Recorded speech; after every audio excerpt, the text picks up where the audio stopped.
सुनिए ना, वीडियो को लाइक करके चैनल को सब्सक्राइब भी कर दीजिए। जय श्री कृष्ण दोस्तों, सच्ची मित्रता और ईश्वर क्या होते हैं, आज के वीडियो में हम इसी बारे में बात करेंगे। तो अगर आप चैनल पर नए हैं तो चैनल को सब्सक्राइब कर लीजिए। एक बार भगवान श्री कृष्ण उद्धव से बोले, उद्धव आपने आज तक मुझसे कुछ नहीं मांगा, मांगो जो इच्छा हो। उद्धव ने उत्तर दिया, मुझे कुछ नहीं चाहिए माधव, मुझे केवल और केवल मेरे प्रश्नों के उत्तर चाहिए। मेरी शंकाओं का समाधान करो माधव। मैं आज तक आपकी लीलाओं को समझ नहीं पाया। हे लीलाधर, मेरे प्रश्नों का उत्तर देकर मुझे संतुष्ट करो। उद्धव का पहला प्रश्न था, हे माधव, सच्चा मित्र कौन होता है? श्री कृष्ण ने उत्तर दिया, सच्चा मित्र वो होता है जो आवश्यकता पड़ने पर बिना मांगे ही अपने मित्र की सहायता करे। इस पर उद्धव ने कहा, हे माधव, आप तो पांडवों के आत्मीय मित्र थे। क्या आपको नहीं लगता कि आपने जो सच्चे मित्र की परिभाषा दी है, आपने उस परिभाषा के अनुसार कार्य नहीं किया? यदि आपने किया होता तो उस दिन युधिष्ठिर को जुआ खेलने से अवश्य रोका होता। यदि आपने उन्हें नहीं रोका तो आप उन्हें जिता तो सकते थे। आप भाग्य को पांडवों के पक्ष में अवश्य मोड़ सकते थे, उन्हें रोक सकते थे कान्हा। जब वो एक के बाद एक अपना सब कुछ दांव पर लगा रहे थे तो आप युधिष्ठिर को रोक सकते थे वासुदेव। जब उन्होंने अपने भाइयों को, यहाँ तक कि अपनी पत्नी को दांव पर लगाया, आपने उन्हें क्यों नहीं रोका कान्हा? आपने तो तब हस्तक्षेप किया जब द्रौपदी लगभग वस्त्रहीन हो चुकी थी। तब आपने उसे वस्त्र देकर उसके आत्मसम्मान का मान रखा। एक पुरुष द्रौपदी को घसीटकर भरी सभा में लाता है और उसी सभा में निर्वस्त्र करने के लिए छोड़ देता है। आप ही बताइए कान्हा, क्या एक नारी का आत्मसम्मान बचा? आपने क्या बचाया कान्हा? अगर आपने संकट के समय अपनों की मदद नहीं की, अपने मित्रों की मदद नहीं की, तो आपको पालनहार कैसे कहा जा सकता है? बताइए ना कान्हा, क्या यही धर्म है? प्रश्न पूछते पूछते उद्धव रो पड़े। इस पर भगवान श्री कृष्ण मुस्कुराए और उत्तर दिए, हे उद्धव, यही सृष्टि का नियम है कि विवेकवान ही जीतता है।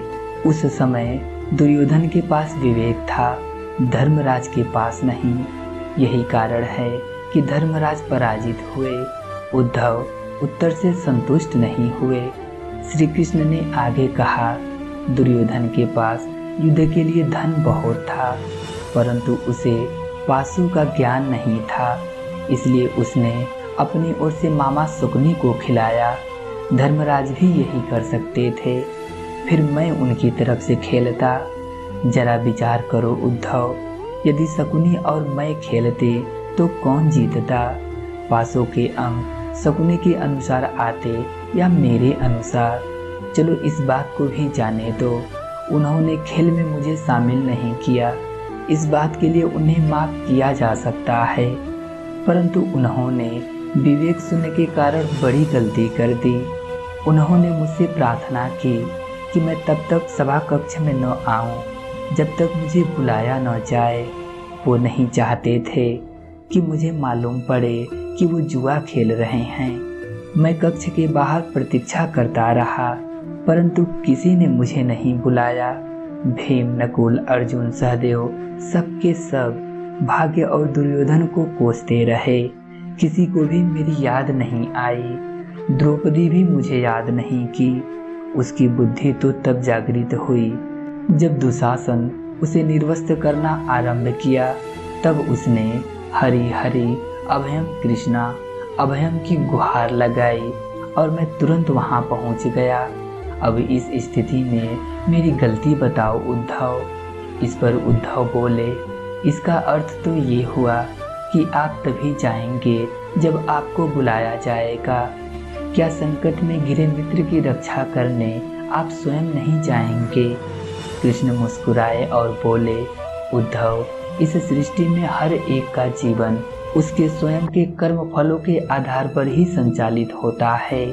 ना तो इसे मैं चलाता हूँ और ना इसमें मैं कोई हस्तक्षेप करता हूँ। मैं केवल एक साक्षी हूँ। मैं सदैव तुम्हारे नजदीक रहकर जो हो रहा है उसे देखता हूँ। यही ईश्वर का धर्म है। उद्धव बोले, वाह कान्हा वाह। इसका अर्थ तो ये हुआ कि आप हमारे नजदीक रहकर हमारे सभी दुष्कर्मों को देखते रहेंगे। हम पाप पर पाप करते रहेंगे और आप हमें साक्षी बनकर देखते रहेंगे। आप क्या चाहते हैं माधव? हम भूल करते रहें, पाप की गठरी बांधते रहें और फिर उसका फल भुगतते रहें। श्री कृष्ण फिर मुस्कुराए और बोले, हे उद्धव, तुम शब्दों के गहरे अर्थ को समझो। जब तुम समझकर ये अनुभव कर लोगे कि मैं तुम्हारे नज़दीक साक्षी बनकर हर पल हूँ, तो क्या तुम गलत या बुरा काम कर पाओगे? तुम निश्चित रूप से कुछ भी बुरा नहीं करोगे।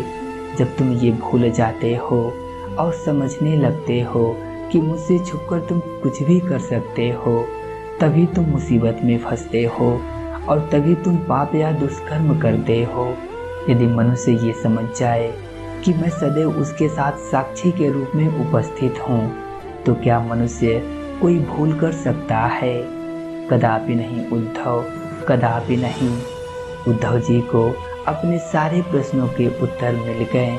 उनकी सारी शंकाओं का समाधान हो गया। सच बात है दोस्तों, यदि आप ईश्वर की उपस्थिति को हर क्षण महसूस करो तो आप कभी भी किसी के भी साथ गलत नहीं कर पाओगे। सच्ची मित्रता और ईश्वर की यही सही परिभाषा है। उम्मीद है वीडियो आपको समझ आया होगा। समझ आया है तो हमें कमेंट करके ज़रूर बताएं और इस वीडियो को लाइक करके अभी शेयर कर दीजिए। मन आपका प्रसन्न होकर बोलेगा, राधे राधे।